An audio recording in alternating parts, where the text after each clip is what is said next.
বাবুরে।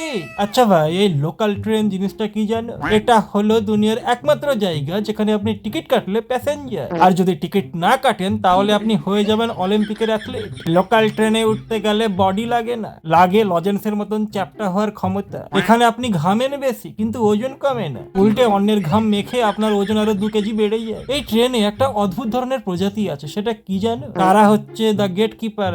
সে কাকুগুলা, এরা দরজার রড গুলোকে এমন করে ধরে থাকে মনে হয় যেন ওটা রড না, ওদের ছোটবেলার হারানো ভাই। আমি ভাই ভালো মুখে বললাম, কাকা একটু ভেতরে ঢুকুন, বাইরে অনেকে ঝুলছে। ভাই বিশ্বাস করো, কাকা এমন করে আমার দিকে তাকালো না যেন আমি ওনার কিডনি চেয়ে ফেলেছি। কাকা আমাকে বলছে, ভেতরে যাওয়ার জায়গা থাকলে কি আমি এখানে হাওয়া খাচ্ছি? ভাই অথচ ভেতরে এতটা জায়গা একটা আস্ত হাতি অব্দি ঢুকে যাবে। আসলে কাকার লজিকটা কি জানো? কাকা বলতে চাইছে, আমি যখন কষ্ট করে ঢুকেছি তো বাকি দুনিয়া কিভাবে সুখে থাকবে? আর এই লোকাল ট্রেনে সিট রাখতে পারাটাও কিন্তু একটা আর্ট। কেউ রুমাল রাখে, কেউ আবার চশমা রাখে, আর যারা লেজেন্ড হয় তারা তো বাইরে থেকে থুতু ফেলে দিয়ে সিট বুকিং করে। সেদিন তো দেখলাম একটা ভদ্রলোক সিটের উপরে ইলেকট্রিক বিল রেখে সিট বুকিং করেছে। আমি তাকে বললাম, দাদা এটা কি আপনার সিট? উনি আমাকে বলছে, না না, এটা আমার মাসতুতো ভাইয়ের সিট, আর আমার ভাইটা বারাসাত থেকে উঠবে। ভাই ট্রেন এখনো শিয়ালদায়, বারাসাত আসতে 1 ঘন্টা বাকি। মানে আপনি 1 ঘন্টা ধরে একটা অশরীরী আত্মার জন্য জায়গা বুকিং করে রাখবেন? এটা ট্রেন নাকি আপনার পৈতৃক শ্মশান? ভাই আর এই লোকাল ট্রেনের ভিড় মানে কি যেন একটা ফ্রি মাসাজ।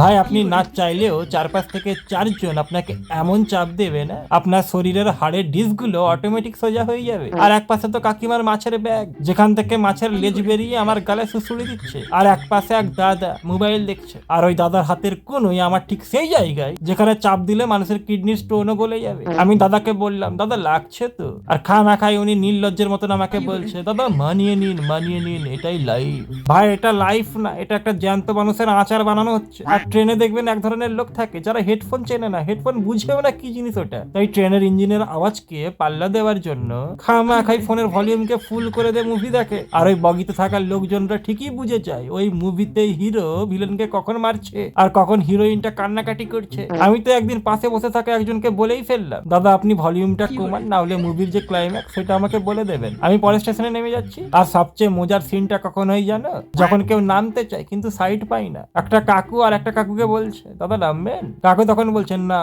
তাহলে সাইডটা দিন। কাকু বলছে, কোথায় সাইডটা দেবো, আমি কি জানো দিয়ে নেমে যাবো? ব্যাস খামাখাই শুকনো আড়াই বিশ্বযুদ্ধ শুরু হয়ে গেল। ভাই ওই দুজন মানুষ এমন ভাবে ঝগড়া করছে মনে হচ্ছে ওরা দুজনই ট্রেনের ড্রাইভার আর গার্ড। আর পেছন থেকে মানুষদের আর্তনাদ, আরে দাদা ঝগড়া কেন করছেন, আমাদেরকে নামতে দিন, বাড়িতে বাচ্চা কাঁদছে। ভাই আর একটা জিনিস, এই পকেট মার এরা কিন্তু ট্রেন খুব ভালোবাসে, কিন্তু ভাই আজকাল যা ভিড়, ওই ভিড়ের চাপে পকেট মার নিজের হাতটা ভুলে যায় কোথায় রেখেছে। আমি না ভাই একবার অনুভব করেছিলাম আমার পকেটে কেউ হাত দিচ্ছে। আমি তখন ঘুরে ওই পকেট মারটাকে বললাম, ভাই পকেটে মানি ব্যাগ নেই, 10 টাকার নোট আছে, তাও আবার সেটা ছেঁড়া, আর আছে বাড়ির বাজার করার ফর্দ, যদি পারেন সবজিগুলা কিনে দিয়ে একটু বাড়িতে পৌঁছে দেবেন। আর ঠিক ওই দিনেই পকেট মারটা তার প্রফেশন থেকে ইস্তফা দিয়ে দিল। ট্রেন থেকে নামার পরে নিজেকে কখনো আয়নার সামনে দেখেছেন? কখনো দেখবেন চেহারাটা কিছুটা ওই জম্বি মুভির হিরোর মতো লাগে। একদিকে জামার কলার উপরে, একদিকে জামার পকেট নিচে, একটা চটি পায়ে আর একটা চটি পাশের কোনো সুন্দরী মেয়ের ব্যাঙে আটকে আছে। কিন্তু তাও আমরা হাসি, কারণ আমরা জানি কালকে আবার এই সার্কাসে আমাদেরকে পার্টিসিপেট করতে হবে।